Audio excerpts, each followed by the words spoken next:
Selamat bertemu kembali dengan saya Budi Setiawan, dosen PKN STAN dalam Kemenkeu Learning Center. Kali ini saya akan menyampaikan kajian tentang pengenaan cukai pada batubara.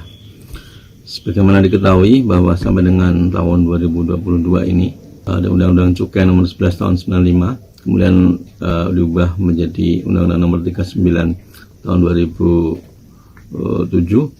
Itu belum ada penambahan pengenaan cukai, yaitu masih ada 3, yaitu minuman mengandung etil alkohol, dan hasil tembakau.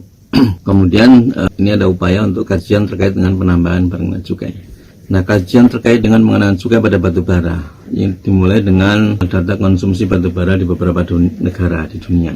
Jadi dalam waktu 4 tahun 2017 sampai 2021 peringkat Indonesia naik dari posisi 12 menjadi posisi ke-8 dalam konsumsi batubara, yaitu menjadi 138 juta ton batubara pada tahun 2021 ya. Ini data dari Enerdata. Dan tahun sebelumnya tahun 2017 itu baru 100 juta ton batubara untuk konsumsinya. Dan Badan Energi Internasional atau IEA, Badan Energi Internasional itu mengungkapkan bahwa bahan bakar fosil batubara menyumbang 44% dari total emisi karbon dioksida global.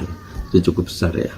Nah, negara lain ya bisa dilihat dari Cina, India, Amerika, Rusia, Jerman, Jepang, Afrika, Korea, Turki, Polandia, Australia, Indonesia.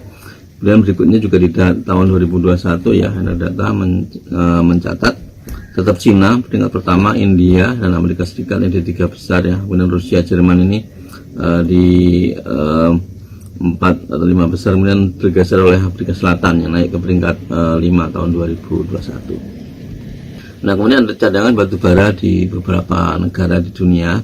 Yang paling besar adalah di Amerika Serikat, kemudian berikutnya Rusia, Australia, Cina, India, Jerman, dan Indonesia hanya peringkat ke-7. Nah, sebesar 34.869 juta ton cadangan batubara.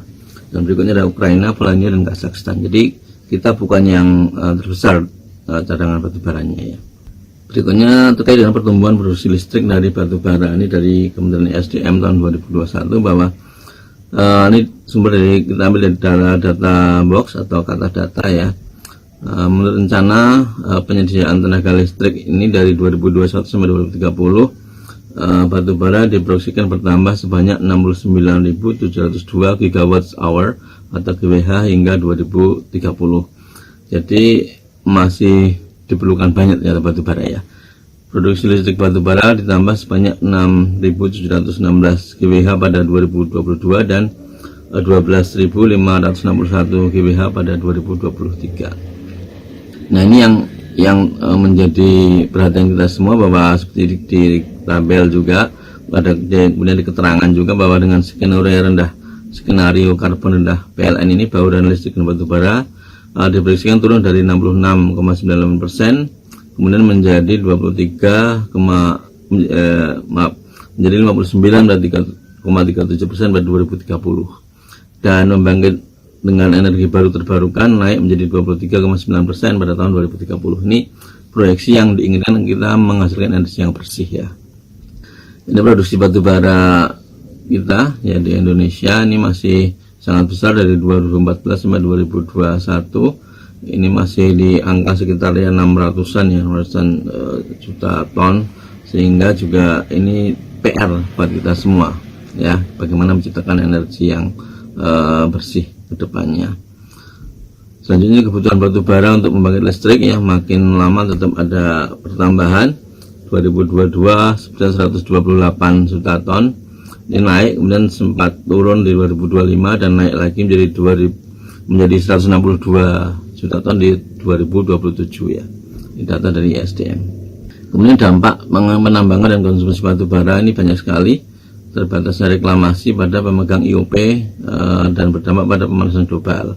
Kemudian adanya penggundulan hutan, erosi tanah, kehilangan sumber air, dan rusaknya keutuhan sosial masyarakat yang berada di lokasi dekat pertambangan. Kemudian pembakaran batubara di PLTU menyebabkan gas rumah kaca ya, sehingga ada karbon dioksida, sulfur dioksida, nitrogen dioksida, dan metana yang memperburuk kondisi iklim. Kemudian juga PLTU mengotori udara dengan polutan beracun termasuk merkuri, timbal, arsenik, kadmium, dan lain-lain. Ini yang perlu menjadi perhatian karena berisiko pada peningkatan risiko kanker paru-paru, stroke, penyakit jantung dan penyakit pernapasan.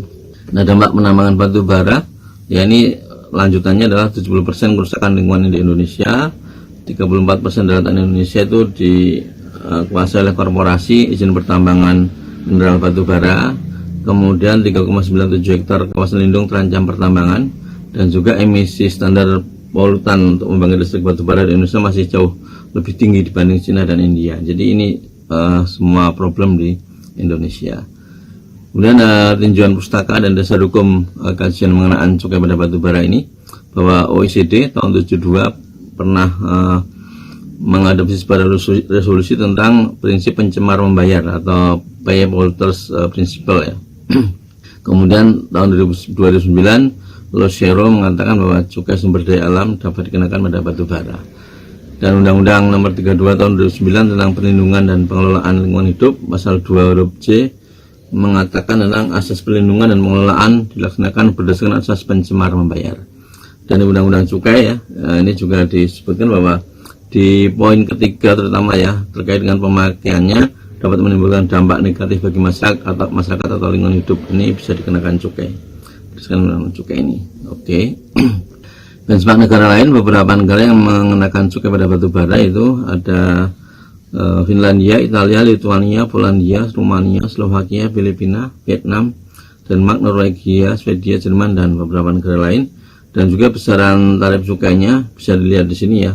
Dan juga 12 negara terbesar pemanfaatan energi terbarukan. Jadi untuk Denmark tarif cukai batu bara sangat tinggi, 240 euro per ton. Kemudian untuk pemanfaatan energi terbarukan, Norwegia ini 97,9% dari energi terbarukan ya. Dan kita masih jauh sekali ya, kita belum ada di 12 negara ini. 12 negara tadi kan Norwegia, Kolombia, Selandia Baru, Brasil, Kanada, Venezuela, Swedia, Chili, Portugal, Rumania, Italia, dan Jerman ya. Oke, lanjut nih bauran energi Indonesia sampai 2050. Kita lihat di batu bara itu 2013 itu 31%, kemudian 2025 ditargetkan 30%, dan 2050 ditargetkan hanya 25% untuk batu bara. Lainnya adalah energi lain yang mengarah pada energi terbarukan yang lebih bersih.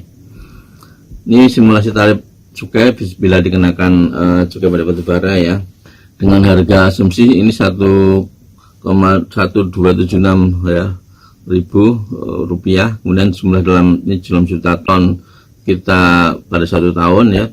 Kemudian tarifnya kita anggap ada ad valorem 5%, ad valorem 15%, dan ad valorem 30%. Dari simulasi ini bisa kita lihat bahwa potensinya cukup besar ya. Misalnya pada angka ad valorem 5% tarifnya ya, kita ada penerimaan 29,4118 triliun. Berarti kan cukup besar ini penerimaan juga dari batu bara.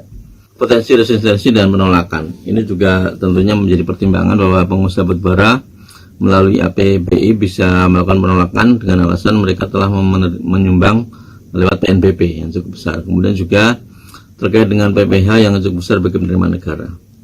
Dan bisa jadi ada lembaga swadaya masyarakat yang menyuarakan kepentingan masyarakat terkait kemungkinan terjadinya kenaikan beban tarif listrik karena cukai memang ditanggung oleh konsumen akhir. Nah, insentif bagi energi bersih terbarukan yaitu pemanfaatan energi terbarukan baru mencapai 12,8% pada Juni 2022. Harus ditingkatkan sesuai dengan peta jalan energi baru dan terbarukan seperti dinyatakan dalam PP nomor 79 tahun 2014. Kemudian earmarking dari penanaman cukai batu bara untuk membantu proses perpindahan atau pemanfaatan energi baru dan terbarukan yang ramah lingkungan. Kesimpulannya dari kajian ini adalah dari simulasi perhitungan cukai, pengenaan cukai batu bara memberikan hasil penerimaan cukai yang sangat signifikan, bahkan pada besaran tarif cukai ad valorem 5%. Kemudian diperlukan perhitungan cermat dan pendekatan pada pihak terkait yang terdampak terkait dengan kebijakan cukai batu bara ini agar penggalangan kesadaran lingkungan lebih bersih dan mengurangi penggunaan batu bara lewat cukai. Pengenaan cukai pada batu bara bisa diikuti dengan pemberian insentif bagi energi yang terbarukan. Jadi ini ada dua sisi yang bisa kita lakukan. Oke, terima kasih. Semoga bermanfaat.